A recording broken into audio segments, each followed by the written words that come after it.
All right, this is a model of first century Jerusalem. Not during the time of Jesus, but a little later.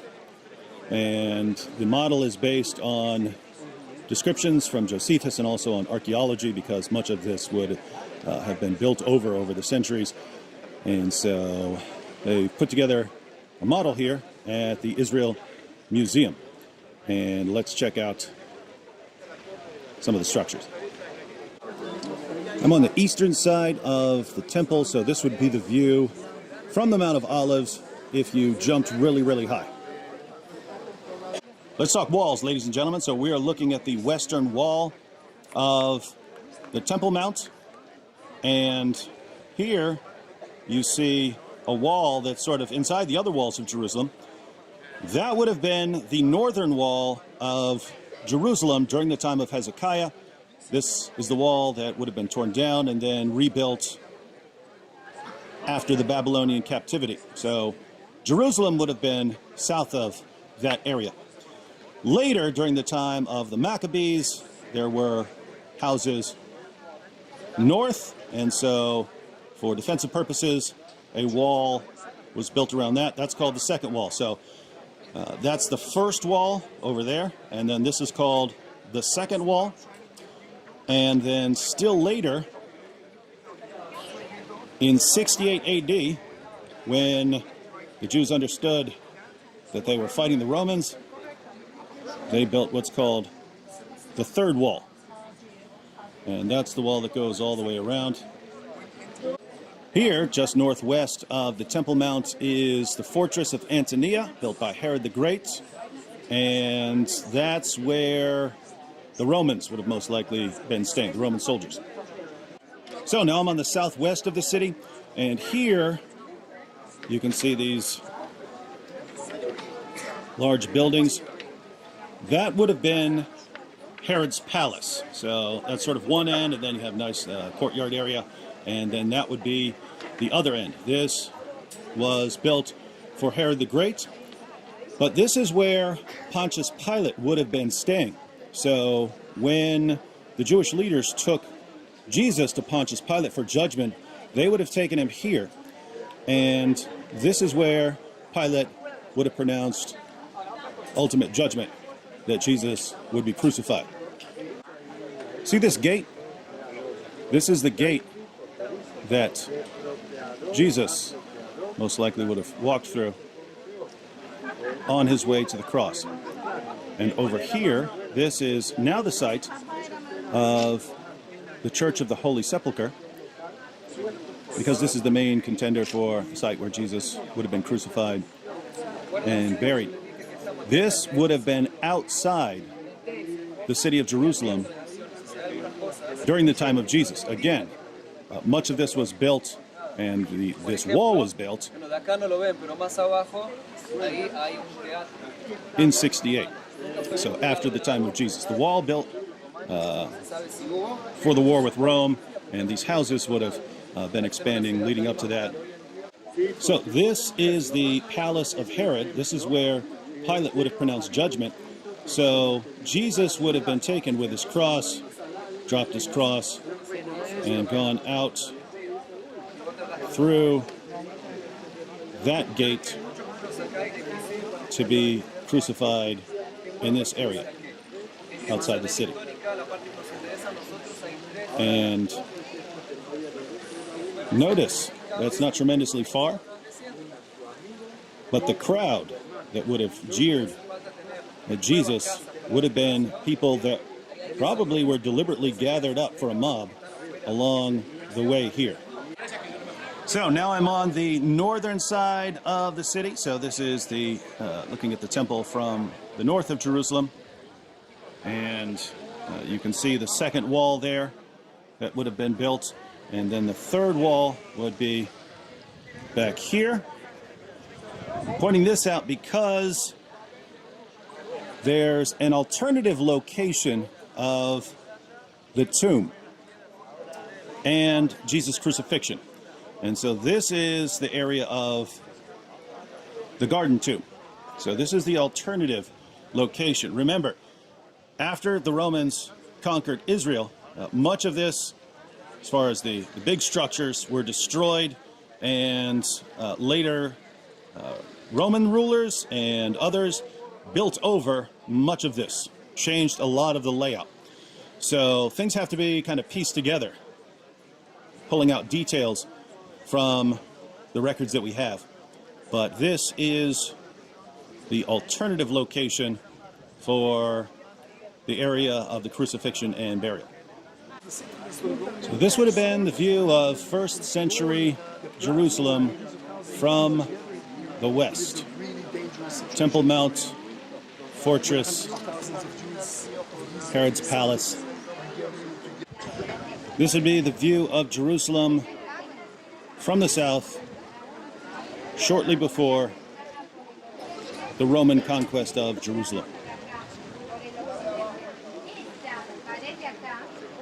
Hi, we just did a walkthrough of Yad Vashem, which is Israel's Holocaust museum. It's dedicated to remembering the Jews who died during the Holocaust and to remembering the Jews who fought against the Holocaust, those who resisted it, and to remembering non-Jews who put their lives at risk to help Jews during the Holocaust. You're not allowed to record the exhibits inside except in the Hall of Names. I'll show you a clip from the Hall of Names where I was allowed to record. The pictures on the wall are pictures of Jews who didn't get a proper Jewish burial because they died during the Holocaust, and the binders you see on the wall are binders full of names of Jews who died during the Holocaust, and the hole in the floor is a memorial grave for them. Here's a clip.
As you exit Yad Vashem,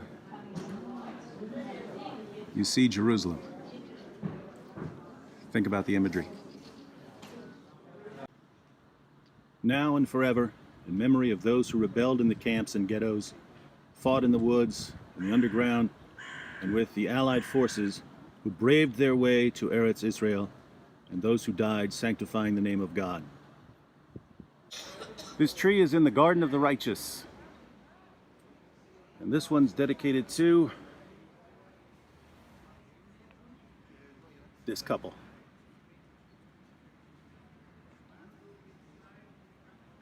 Be like these two. And this one's dedicated to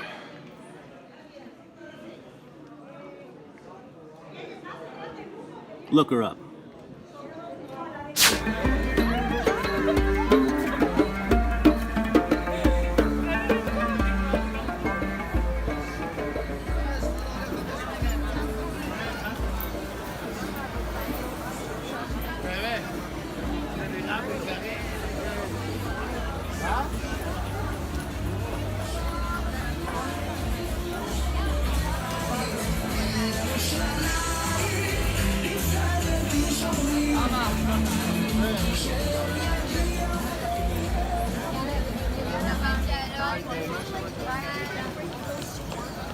This is the Machane Yehuda market.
Oh, shalom there.